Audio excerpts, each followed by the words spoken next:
Good evening, welcome to Rivalz Race Chat. Clinton, Geoffrey, and Adam Ross here as we are weekly. We thank you all for joining us. We got Glenn Styers, Todd Lewis, and Adam Turner planning to join us tonight, so hopefully we can get some good chat going with them. And of course, all your questions and comments are always welcome. How you doing, Adam? I'm good, man. I'm good. I'm ready to get the show rolling. Had a great weekend. Called some good races on Friday night. Went and enjoyed the show at Flamborough Saturday, so feeling good. Ooh, Mike Wick brings something interesting. Eat the bananas or run a lap at the Big O. He starts us off with the comment. But Adam's got a plan. We'll talk about that a bit later. Let's get into Glenn Styers as soon as we can because we know he's got a million things to do. So we'll bring Glenn on if he's ready. I'm ready. All right, we Awesome. can hear you. Can we see him, Spencer? I can see you guys. Oh, yeah? We're waiting for Spencer sorry to put about you your on our luck. screen. How's it going, Glenn, Glenn? We can talk to you anyways. Everything's going good. Where are you at tonight? Where are we talking to you from? I'm at the race shop just checking out all these chassis. Right on. The bent ones or the straight ones? Both. Did you see them yet? Can you see me? I can see you now. We'll get you up on the screen here shortly. Yeah, we got you now. There you go. So what are you showing us here, Glenn?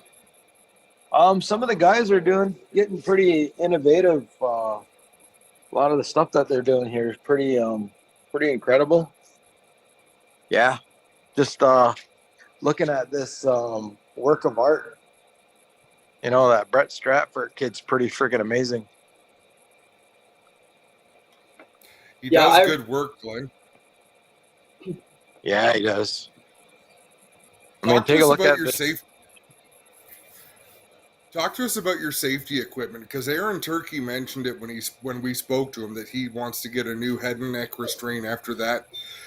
After those crashes, how closely do you look at the seats and the bolts that they're mounted to the frame with, just to make sure everything in that cockpit is still where it was supposed to be?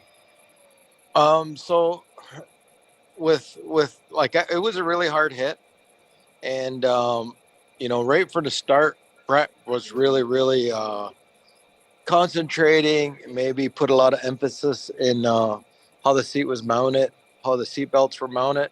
So, and he talked me through it. I wasn't even worried about it at all. But what I want to say is the car held up amazing. It was an extremely hard hit. I had no issues myself, but one of the things that I think helped me is that new device. And I don't even know what it's called, but Chantel ended up getting it for me. But it stops your head from going back and forth, right? So the front and back movement was okay, but I know that the Hans, I'd always get hit. Like, if you're flipping, it would come in, it would like hit you so hard in the jaw because your head's still able to go back and forth. And with this new device, there's a strap that stops your head from that movement. And I want to say that I think that's what saved me from having any kind of injuries at all, because I didn't feel nothing. Glenn, let's go back to Friday night. I was talking to someone today about it, and I kind of cut you off because my adrenaline was flowing. But at the end of your interview for the top three, Greg and Adam caught that you were a bit emotional. Like, you looked like you were getting choked up a bit. And the best way I could describe it was that, to me, it looked like you knew that you got over that bad crash, you rebounded good, and almost like that, as you would say, that rock came out of your backpack. Can you describe to us what was going through your mind when I interviewed you last week in your third place? Because all the family's there, the crew's there.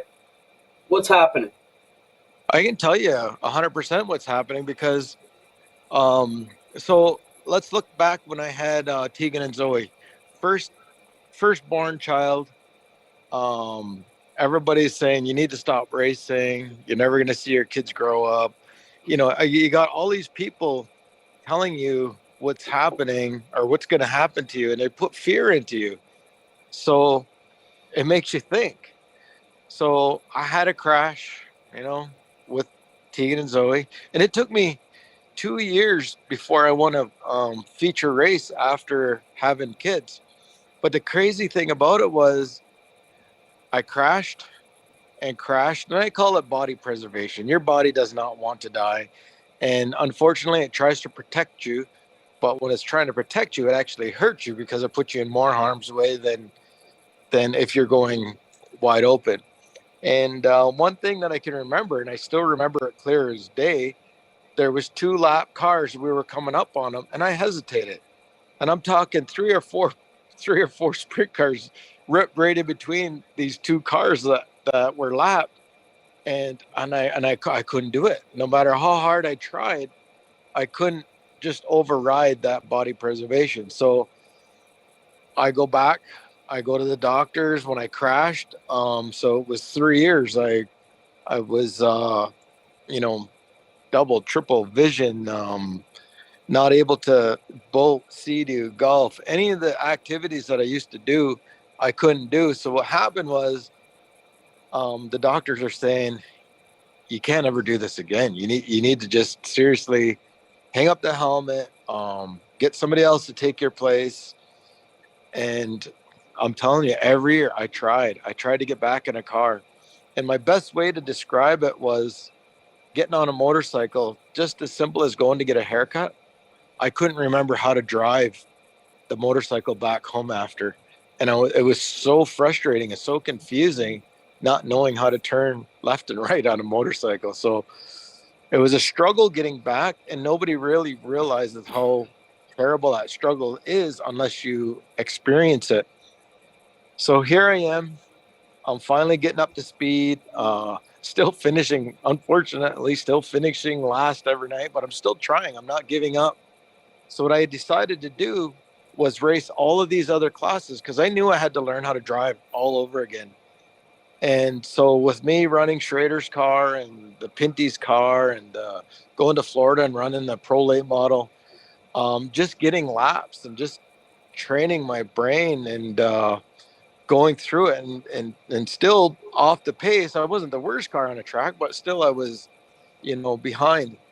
And so all I want to say is when I had that big crash Friday night is very similar to when I had the crashes when I had kids.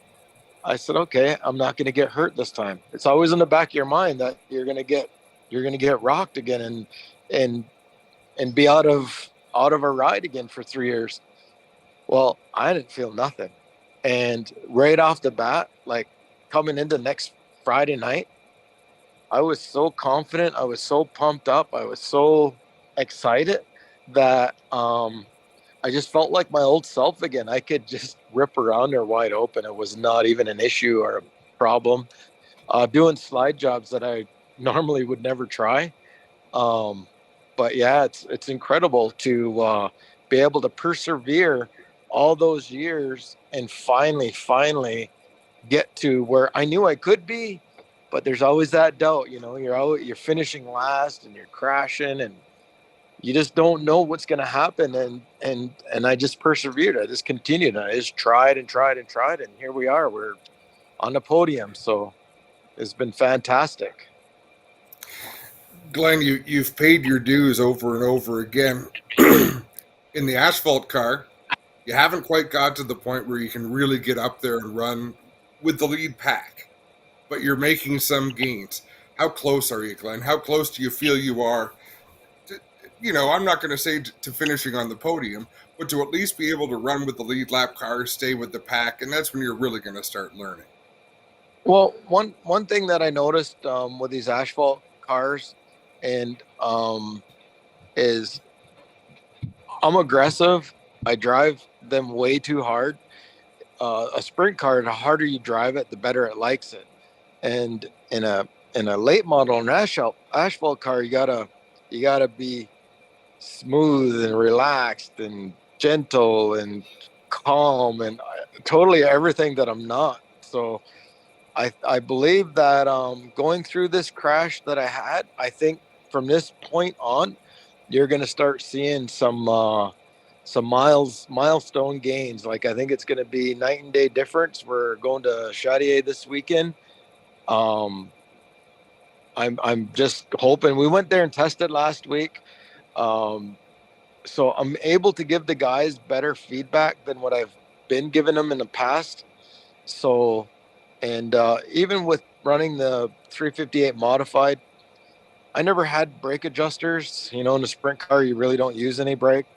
So having the brake adjusters and if the car's loose or tight, adjusting that with the brakes, that's how these asphalt cars are. So you have to really play with that brake bias gauge. It's really, really critical. And I didn't even touch it last year. I was so afraid of it. And this year I'm finally starting to learn how to, trust my judgment, putting a click or two in or taking a click or two out. So it's really, really important to know that aspect of a car. And I didn't realize it was that critical.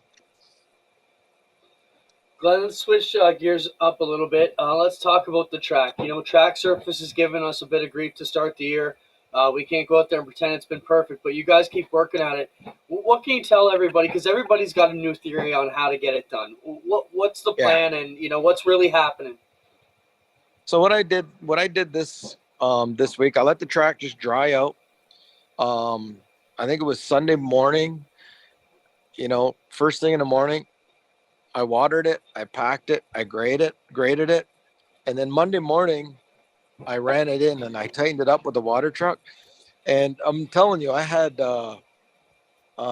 mechanic Blake come and fix the brakes because I thought that the brakes were getting stuck on this water truck. And now that the track was dry and he fixed the brakes, the track is so soft it bogs the water truck down. And I didn't even realize that. And but so yeah, Monday morning it's bogging the water truck down. It lugs it right down, and that's how soft the track is, and it's just going to take time for it to dry out. Glenn, I got to ask a personal favor because I've taken a lot of criticism this year, and whatever, I'm open to it, but I don't know the answer to this. How do you say the name of your speedway, and how should I say the name of your, like, how does a local say it, and how should we be announcing? So think about it this way. You say, when you say yes, you say, oh yes, right? So Schwigen Speedway, right? That's how I say it. Do you pronounce the K or a G? I would say G. I would say sounds more like a G. Dexter Stacy said that. Dexter said that about Ganawagi, Quebec, because I'd always said Kanawaki. It's a K. Yeah. So yeah. I've never been so self-conscious in my life. Some of these criticisms that I thought, I say the name of my home racetrack wrong. So Ohshweken Speedway. Ohshweken. It doesn't. I just want to, Glenn, take a minute and tell the story about how Adam and I met. Do you remember that? Oh, geez. I remember, it's kind of a funny story, but I remember I wanted you to help, and I wanted trackside commentating, and our buddy Chris that was announcing at the time, he said he was a one-man band, and they wasn't going to let anybody steal the show. So I said that you were going to work, right? I said, you're my guy and you're working tonight. And Chris said, I quit. Or I think he said he was going to leave or something. But I said, you can leave, but you can't use my stairs. And if you want to leave now, you can use the window. And he decided to stay. Yeah. And so for the rest of the night. And so I'm not really sure where Adam fell into place, but one thing that I can remember with Greg and Adam is, whose voice is that? I gotta have them. Who is it? Find that voice. And so Greg, anyways, for sure. And so anyways, we just kind of huddled together and just kind of ended up becoming a team without really trying hard to, you know what I mean? Where I was I going think with it, that Glenn, was my point of the story was it was my first year working for you, and it was this is about 3 months before the story you just told.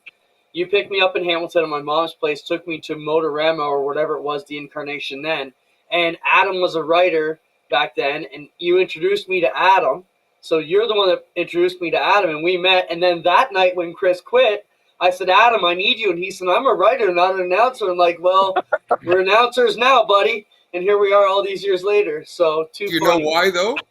What one more piece? The reason that came up, Glenn, is because you and I went running because Guy McPherson's throttle stuck going down the Oh front yeah, stretch, and he landed damn near in the parking lot.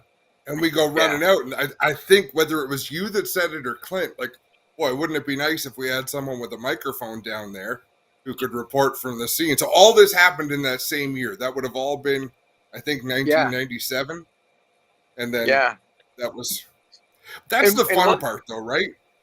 yeah, and one thing that I always liked was, the car racer has families in the stands, and I wanted somebody to be there and say that they're all right, so that they're not panicking. That was one of the biggest things that I was always working on or worried about or concerned about, right? Glenn, let's talk about the math behind the free stream, okay? It's something you've been doing here at the Speedway now with us for 6 years. It's really starting to take off. It's led us to this weekly TV deal. But, there's still a couple of what I call dinosaurs, old-timers out there who say you're giving the product away for free. I got a message this week telling me to take a business class because we're stupid for doing it. But at the end of the day, and Adam and I will get into this a bit later, you need a pool bigger than 800 or 1,000 people, and we're now getting 15,000 views by the end of the night. From your perspective, just give us your thought process behind letting the stream go free every week. Well, when we first start talking about this, what I said is, and I could see it. Nobody's going to pay for it. You know what I mean? Like if we put it online for sale, unless you were doing 100 different tracks like Flo, you may get customers and be able to sell it, right? But one of the things that I look at is sponsorship. Somebody that comes and invests 10 grand with us, they're getting more value for their money because they got 15,000 people a night, and then we don't even know what it adds up to at the end of, after a week. But when you start showing those customers what they're seeing, and it's a captive audience. So that being said alone, it makes people want to be a part of the show, especially when they see their buddies and other businesses getting promoted on the Speedway, and how well you take care of them. I mean, it when I watch it, it's amazing. Like, yeah, I love it. I think that's well said. Clint. That's exactly what we're going to expand on later on. But I consider it the same way, Glenn, as back in the late '90s. You still do it. You had at least 200 free tickets to Oswego Speedway in your truck at all times. Yes. Everybody you met, and I remember this well. Everybody you met. Hey, how many people do you want to bring to the track? Here's tickets for all of them. Make sure Yeah. you come out. Like, you have to get the eyeballs there, or you're never going to draw them. You have to give them a taste, and they'll come back. And if you're not confident enough that they'll come back, you're not doing a good enough job as a promoter. Yeah, I mean, I like Clinton. You remember that day? You said, "What do we do?"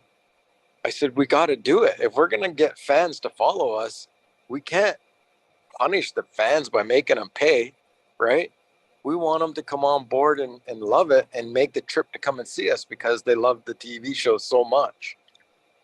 Yeah, and we saw that last year. I mean, I think the cherry on top for us was last year at Oswego when the older couple showed up at them and they had signs up and said, "We're from Freeport, New York. We watch every week on GeForce TV." We had to go meet them, so we all Googled it, 4.5 hours away. So these are fans who are watching, and they're immersed in our drama and our people and our characters.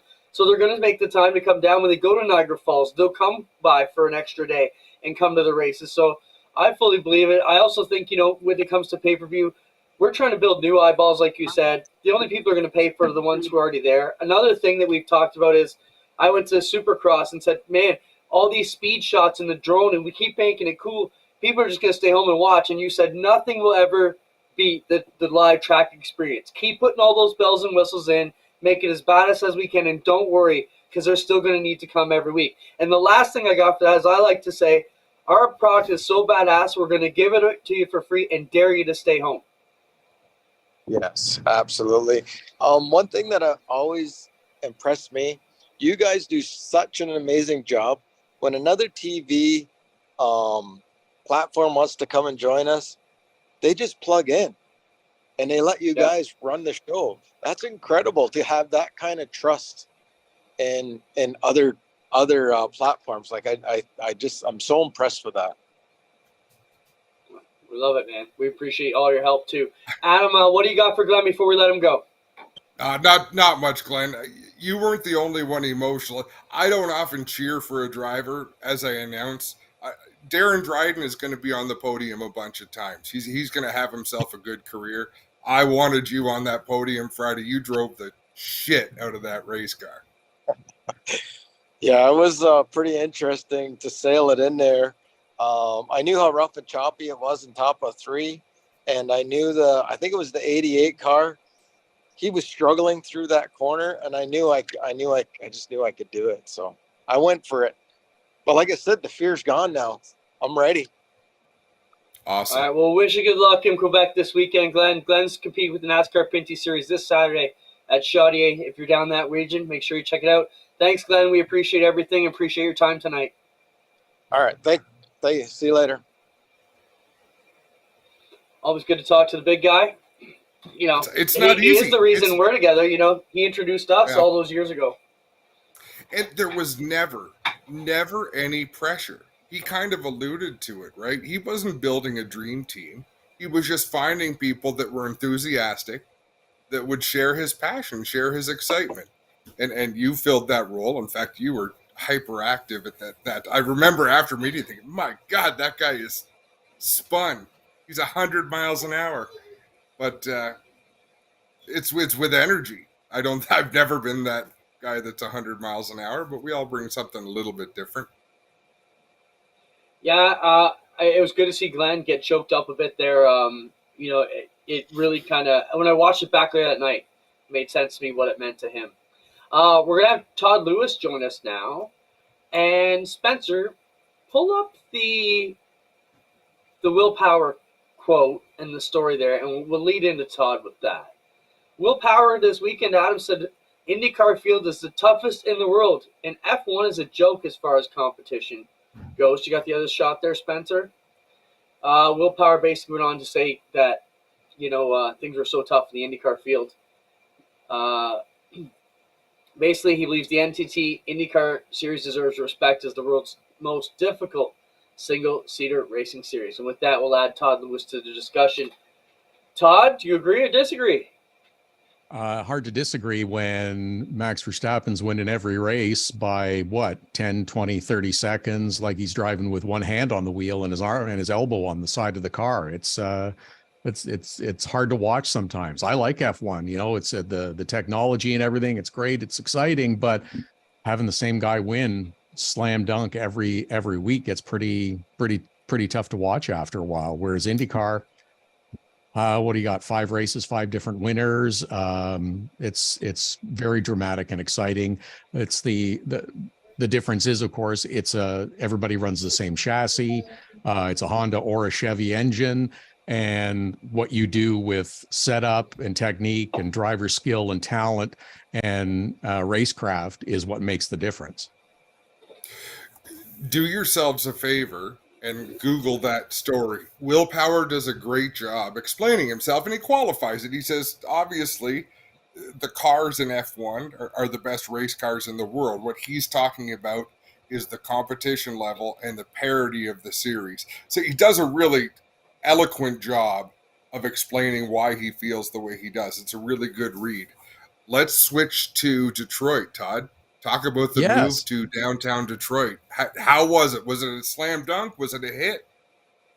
It's like every time you do something for the first time, there's little hiccups. They massaged the downtown circuit a little bit. They moved some barriers. They moved some tire walls to help make it easier and run smoother for the drivers. But was it perfect? No. But you know what?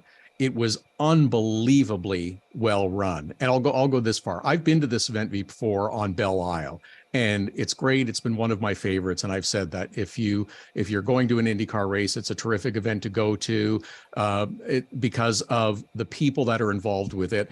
They had, for this past weekend, they had over 1,400 volunteers as workers at the track to help with everything. And the volunteers were sensational, as were the rest of the people. There's always going to be an adjustment, but when you're on city streets, you're limited by how wide the street is. So they'll make a few changes, they'll make a few adjustments to make it even better.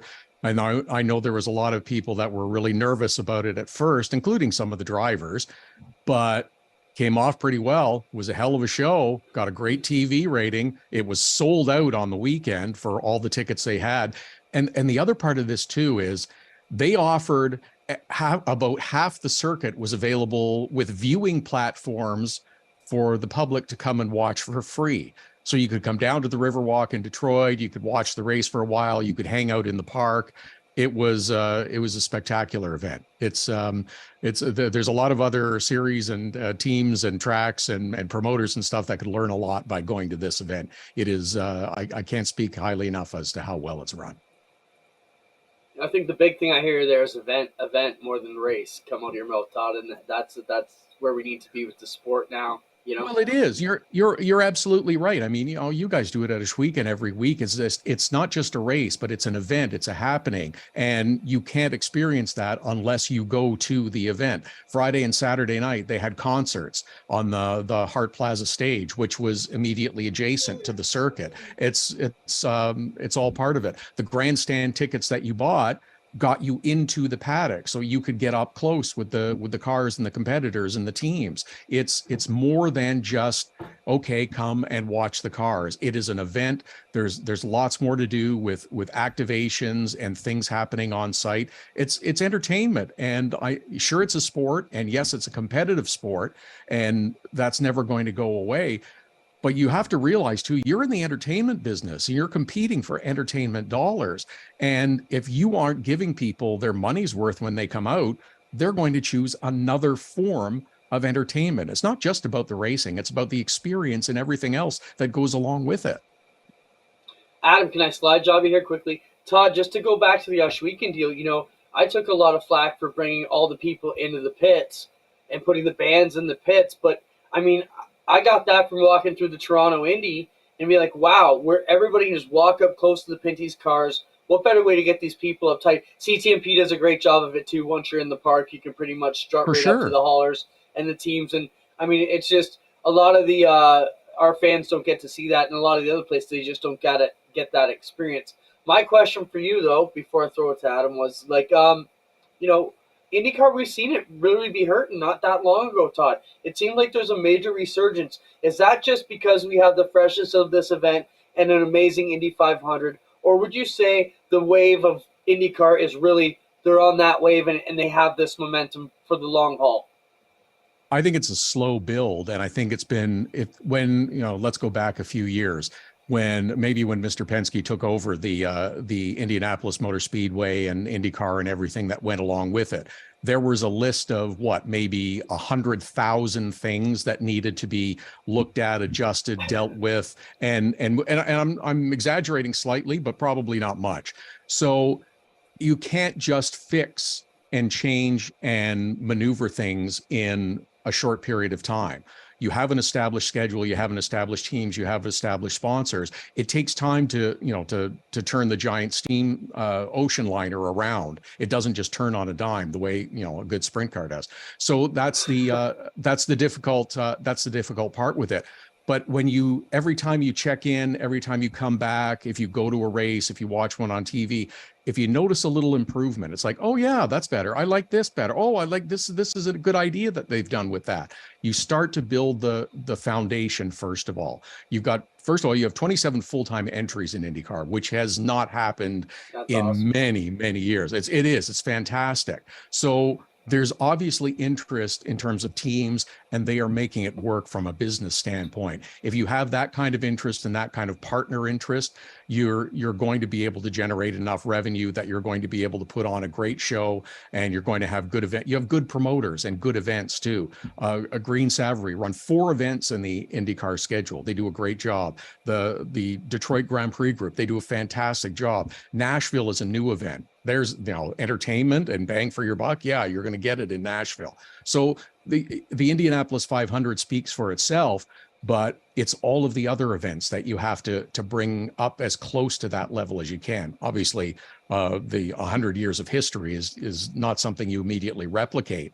But if the quality is there and the competition is there every week, and it's entertaining, and I feel that I had a great time and I want to come back again, that starts to build the momentum going forward. So yeah, the TV rating, which came out today, was over 1 million people in the United States, which is a nice number for them. It was a big jump from the Indianapolis Grand Prix, I believe, which is the last event prior to the Indy 500. So things are moving in the right direction, and it's great because I'm an IndyCar lover from way back, and I was reading and writing a little bit today, and it's just like, I remember 1992 and Scott Goodyear chasing Al Unser Jr. to the finish line at the Indianapolis 500, and it was captivating. That's what got my attention and drew me into the sport. And after that, there was no turning back. So that kind of drama, that kind of excitement is great to see.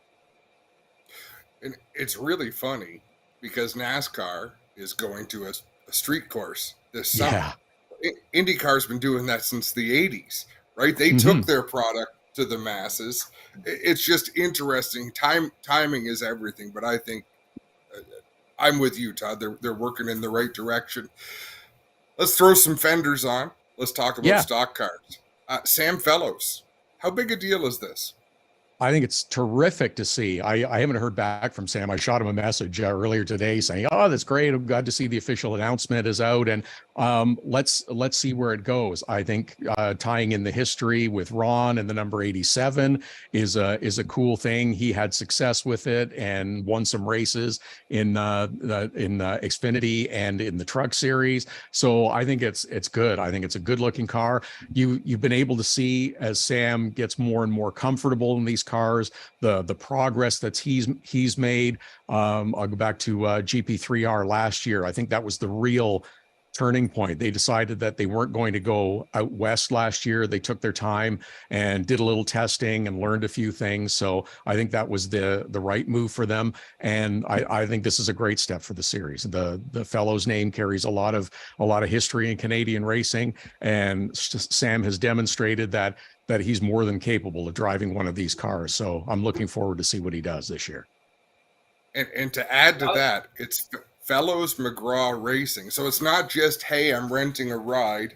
They've created an entity, right? Fellows McGraw Racing. They've got a partnership with GM Paillet, but the car is coming to them and they're providing the crew. So what excites me is this is in effect a new race team. And that's a lot different from here's someone renting a ride, Todd. 100%. And this is, again, a sign that the health of the sport is good. And I know that there was a lot of people concerned about car count this year going prior to the start of the Pinty Series season. It's like, just take your time, wait. It takes time for things to come together. And I know Sam would have wanted to start right at the beginning of the season, but it didn't come together until now. But having him join and participate going forward is good news. But our car counts have been good so far, and we're going to have a good car count this weekend at the Autodrome Chaudière, side-by-side racing with 2 grooves. I don't think there's been a bad race at Chaudière, if I recall. No, you're right. Yeah, let's talk about what that means. Quickly, you're right, Todd. For the Fellows family with their history and pedigree, not only to see how many series come through their facility, that he could have picked from. I mean, the FEL series, you cover most of them. Like, there's a lot of great racing that comes through that place. So for them to make the commitment to the NASCAR Pinty Series is cool. My question for you guys, maybe one of you can answer it, is where does the Paillet situation come in? So from what I'm taking this, Sam's got a new partner. They're building a new team. But there's that Paillet situation. Is that tech support, cars? What do you know, Todd, about that deal? I wish I could add some insight to it. As I said, I shot Sam a message a bit earlier. I haven't heard back from him, and no doubt he's received messages from 100 people or so today. But yeah, that's what I want to find out more about as well. How many events are you going to be able to do this year? How is it all going to come together? What are all the logistics behind the scene? I think it's great. Okay, Adam's got his hand up. Yeah, thank you. Say I did get a chance. We tried to get Sam on. Here's what a lot of people might not know about Sam Fellows. He works very hard at CTMP. He works very hard at a lot of things, but this is not a silver spoon kid. He worked the media center for years there. He's working an event tonight, so he couldn't come on. So Paillet is providing a car to them. They're getting support from McCall Racing. They've not announced the crew chief just yet. This particular car, Sam believes, was the one that Petey Shepard drove out of Jacob's stable. Their hope is to run all of the remaining Ontario and Quebec races. And so the car comes from Paillet, but they're going to look after it themselves with support from McCall. But Sam couldn't say enough about how amazing JC Paillet has been and how generous he has been with them. So he apologizes he couldn't make it on, but he gave us some good information to go on. And like I say, that should be a stout car. I'm taking all that information and putting it into my notes for this weekend, Adam. Thank you for that. I appreciate the research. I'm here to serve. Well, you're right. It will be a good car. Yeah, go ahead. Sorry, Clinton. Go ahead. Your show. We appreciate it. Jump in. Hey, we will gladly sit back and let you steer this ship any hour you want, buddy. Let's talk about campaigning for penalties. It's on the rundown. It's a little bit lower, but we recently seen it 2 weeks in a row. NASCAR drivers out there saying, well, this guy needs to get wrecked or penalized. Then they do penalize one. Then you see Austin Dillon comes out and complains about Cindric, who doesn't get the penalty. Thoughts on all this going on? Yeah. You know what? What's the Rhiannon song? "Shut Up and Drive." I think that's kind of what fits right there. If you're what is NASCAR becoming the latest sport that's going to whine about the officiating? Don't we hear enough about that in the NHL and in Major League Baseball and in football? You're never going to agree 100% with the calls, whether there's a penalty issued during the race, after the race, or a suspension that comes. Nobody's going to ever agree because we all have our own personal bias if you're a fan. So let the officials handle the officiating. I think, unfortunately, a lot of this gets fed by, we'll say, social media, and that it's, so-and-so driver said this. How do you respond? And someone makes a smart comment, and someone shares it, and someone interprets it, and someone decides to put their own spin on it, and on. And what you have is a giant heap of steaming crap after not too long. So it's just, you know what? Pay attention to your own yard, drive the car, do it to the best of your ability. Let everybody else look after the officiating. If you disagree with the call, go ahead and say you disagree with the call. I'm not trying to get rid of the personality in sports. We fought hard and long enough to get it, but don't be a jerk and whine about it. So don't make the call. You can be a competitor or you can be an official. You can't be both unless you're Kyle Larson at your own sprint car race. In which fair case enough. And if you disagree, I have no problem saying that because most drivers are now getting their own podcasts and outlets to do that anyway, which again, that's fine. But at the end of the day, you're not the one making the decision. You got to live with it. Just shut up and drive. That's fair enough. Anything else you want to get from Todd, Adam, before we send him off to Quebec? I'll get all I need in Quebec. I'll see you in a few days, Todd. And thanks for coming on. And that was the only time you will ever say to me, thanks for that information, because homework is not my forte. So the fact that I did it, it's taken 15 years of working together in the series. I did it today. That's drop the mic. It's over. There you are. It's off your plate. Good to talk with you guys always. We'll see you on the weekend. Travel safe, Todd. Todd and Adam will be off to Chaudier.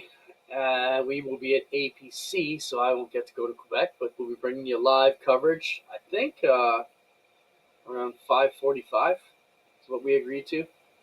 We're going to bring you the entire program, qualifying heat races for the Canadian Midgets, plus time trials, and then both features on Saturday night.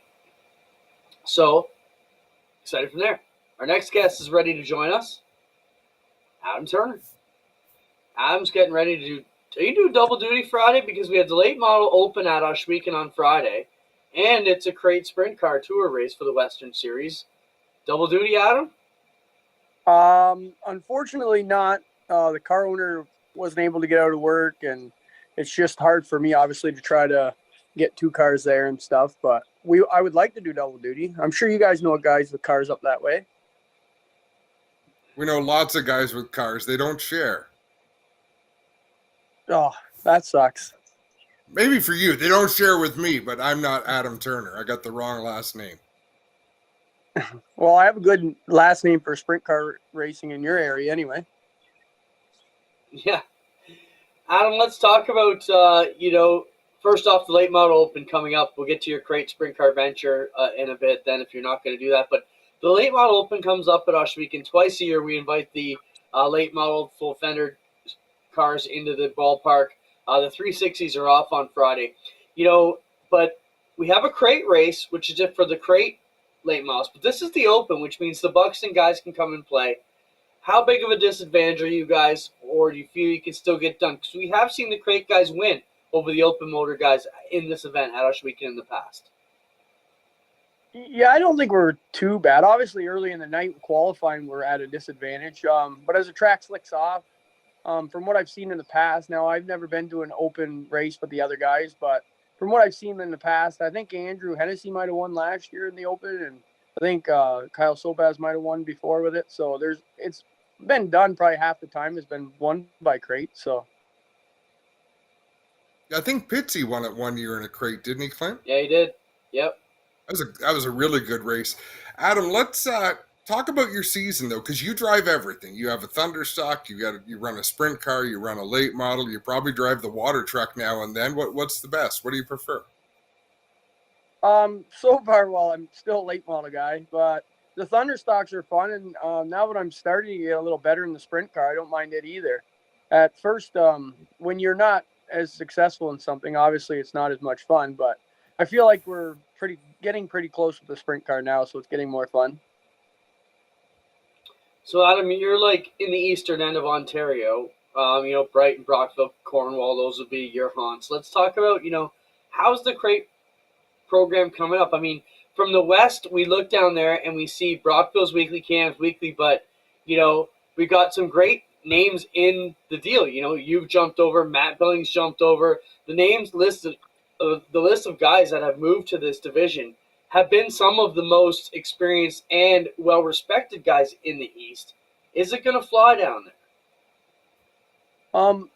I sure hope so. I think, and I would have been a guy a year ago that said it didn't matter either way to me, but now that I've been in it and now that I see the cost of the class, I can't see how, with the cost of every other class going up, but this class seems to be still pretty affordable. I don't know how it wouldn't climb. Yeah, and that's the beauty. Clint, we might have got the wrong guest tonight. Brandon Mowat is doing double duty this Friday. Like, if we just slide Adam across. Yeah, Warren Mowat sent me, said, hey, Brandon's doing the double, but it's okay. The trouble with having Adam Turner on as a guest, Clint, is I get a lot of messages from Adam during shows. Like, I get a lot of intelligence from Adam by text. So if he's on the show, I can't be getting any tips or hints or insider information that really comes in handy, because Adam, I do enjoy it. I enjoy the messages I get whenever you're able to send them. Well, I definitely enjoy sending them, and I just, I like being everybody knowing everything and having the facts, and that's why I'm a pretty straight shooter usually. No one has to guess what I'm thinking. No, what's been the toughest part of your season so far, Adam? Probably just figuring out if I think I'm doing okay myself. Like, I've asked a ton of guys questions and not knowing if it's me or the car, or I don't think I'm driving it right. Now, the last couple of weeks, I feel like I'm a little bit better, but I think the toughest part so far has just been adjusting to the sprint stuff. Talk about the fun factor, or the has anything taken your breath away in the sprint car? I mean, open wheel is different. When you're a fender car driver, you jump into a late model and they're real fast, but they're still a fendered race car. You're in an open wheel, so you're a little bit more exposed. Have there been any moments that made your heart skip? Luckily there hasn't been many moments yet for me. Obviously I think we plan on coming to Oswego in a couple of weeks, and so the car count will be way up from what we're used to. We had 14 cars Saturday, which we thought was really good for as far as learning how to race around people and whatnot. But so far, no moments, luckily. I mean, other than, it's a little different watching guys switch lanes, and you just have to be careful because you just can't brush sides with them and carry on. So you just have to be more aware of what guys are doing in front of you. Have you heard any other guys planning to do double duty? I mean, Andrew Hennessy's another guy who's moved into this crate deal, who's a standout talent down there. Any talk to him or Sandercock or any of the other guys going to play in both sandboxes on Friday? Andy, I don't think has any cars that he can. I believe he's maybe having a regroup weekend with his car. He was a little frustrated after the weekend that he had, and I think he just wants to get the car right again and just get things better. And I'm not sure if there'd be a late model for him to get into. And Charlie, I know, is going to race Friday, but I don't think he's in a sprint car, but I could be wrong. You never know. You never know what's going to happen. How's the vibe been down at Brighton? Are they getting good crowds like they usually do? But everything going well down there? I believe so. I mean, I've only been there opening night when I had the late model. I haven't been in the late model since opening night, so I haven't been up to Brighton. We've been focusing on the crate sprint deal, and just Glenn's giving me a good car, and I'm trying to give him 100%. And so far, I think we're doing good in points for the E Series and the track points. I know it's early, but it's good to be in the mix early. Coming into us weekend on Friday with your late model, what's the biggest concern? What worries you? Nothing too much. I guess just not knowing who you're racing against is always a worry when you head to a new place with new players and whatnot. You don't know how guys drive, and obviously the track. I think I was watching last Friday, and I think it looked a lot better than the first week. So hopefully the track's good and everybody can have a smooth race. They're making progress. Adam, do me a favor. Make sure you have your phone in the car with you, because if you get some long yellows, I could use some intelligence. So just feel free to message me. If you can message me during green, I wouldn't recommend it, but under yellow, it's okay. There's a lot of people that will argue if you're looking for intelligence from me, you're looking at the wrong place, but I appreciate it. I think Bailey got in trouble for that. You're not allowed to have any technology in your car, and I think a cell phone classifies as that. So, yeah, Bailey, did you hear this? Did you hear this trick? They had race monitor mounted on like a hands-free device on the dash so he could look at his lap times as they were racing out there from his phone. Well, that's some good trickery that's there. pretty handy. Yeah, until we found out.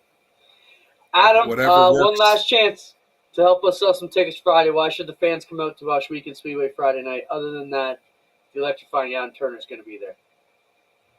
Well, I don't know what other reason there could be after that, but no, I think you're going to see some good car counts in the late model. I think there's a lot of guys coming from this way, and I think there was a good turnout even with the crate cars at Merrittville from the Buxton way and stuff. So I think they should come out because they're going to see a good field of late models, and the crate sprints are always put on a good show there, and a lot of good talent there. And I imagine even with the Thunderstock, there's going to be a pile of guys there like usual. We look forward to seeing you, Adam. Thanks for coming on, man. No worries at all. You guys have a good one. You as well. We shall. Before we get too much further, we should probably do our Burger Barn video of the week. We should have clipped this in with Glenn, but we were cruising along. We're going to take a look at from our good friends at Friday Night Thunder. They've done a great job here with this season 3 of the Friday Night Thunder program on APTN. We're going to get you some links here in the next couple of weeks from Laura to get where you can watch it online. And they have in-car cameras, Adam, and I'm sure if you've been watching this show, you know about the crash 2 weeks ago with Aaron and Glenn. Their 2 angles from their GoPros that came out last Thursday or so were unbelievable, and those will be our Burger Barn video of the week. Play it, Spencer. So this is on board with Glenn when he hit Aaron. It's not so bad.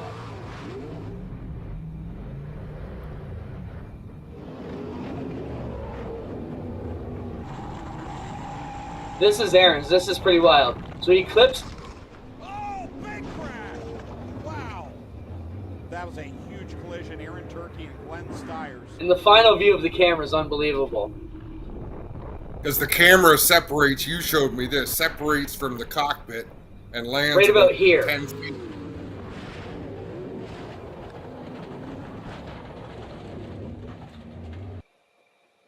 I don't know. Can we show the last bit of that last clip? I know there were about 4 clips strung together, but what I'm trying to show, and maybe we can't, but Adam, when Aaron's up in the air and he puts his hands like this a bit, and then when he comes down, his elbows bend the hell out of that steering wheel. Yeah. Watch when he comes down here. That one, the second bam, and the wheel's just mangled. You know, That's like karate chop from both arms. Yeah, he just puts his arms up like this, and then they just wham on the wheel, and it was mangled. If you watch the live coverage, you saw us take it out, but great to see them, guys. If you get a chance, it's all over social media, and check those out. You have to watch it a few times over and over, but it looks super dramatic and extra dramatic. Well, I should say it was dramatic, but extra dramatic when the camera comes off and spins about 30 times at Mach 10. Yeah. If it was still on the car, it'd be big trouble. Adam, what do you want to go? The show's yours from here on out. We got 7 minutes to go. First off, top of the rundown. Tomorrow night at 9 o'clock, as we are every Wednesday, catch Friday night's action from Mush Weekend from last week. 9 to 11. This Saturday, we're going to be live with APC on Racing America and here at our home network, GeForce TV. And that will air next Wednesday on Rev TV. So if you're going to the APC race, make sure you check us out on Rev. I think from there, we can go to Cobra Tires or the Weight Loss Challenge. Let's go to Jeremy Smith first because he made a lot of great comments tonight. We appreciate the interaction, and I appreciate the love, Jeremy. Todd and Clinton are fantastic at what they do. Great additions. Thanks for joining in. I just want to dispute the fact I didn't say I'm for an avoidable contact rule. I said I could easily justify it, right? I could argue that side. So, not the way I wouldn't go to an avoidable contact rule, but if you did, it's easy to explain. The weight loss challenge. Dave Hunsinger and I weighed in Friday night. So because I was so much fatter than Dave, we had to come up with a fair way to measure things. So we did it as a percentage of weight lost. So I started at 322 pounds. Dave started at 254 pounds. I lost 36 pounds. Dave lost 30 pounds. He lost 11.8% of his total body weight. I lost 11.1%. So Dave Hunsinger won, but really there were no losers in that deal. So we're raising some money for a really good cause. We're both healthier than we were beforehand. And Clint, because he's a punk, is going to eat. You can't do that. No, you're right. I did say Clint's going to eat 2 bananas instead of 36 bananas. But I get to choose the bananas. Okay. So Clint is going to eat 2 bananas, and we are going to film it for posterity, and then I will do something with that film, and you will see it again at a future date. just for full disclosure, I said I would eat how many bananas? 36? That's what Yes. it would have been? Yes. Shit, I almost want to eat 36 bananas instead of whatever you're going to do. Because if you're letting me off with 34 less bananas, you must have something really good planned for that footage. I have an active imagination. Imagination. As the So, truck says, don't make eye contact. All right, man. Hey, a bet's a bet. If I had to eat 36, I would do it. But I hate bananas, man. I hate bananas so much. it's all good. I thank people for the moral support throughout. I really appreciate it. Mike, we will get you that information in the next couple of weeks on how the pledges can be handled.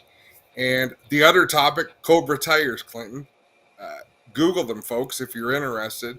They're doing something quite interesting in the racing world. They've come out with a tire that doesn't have a lot of fall off.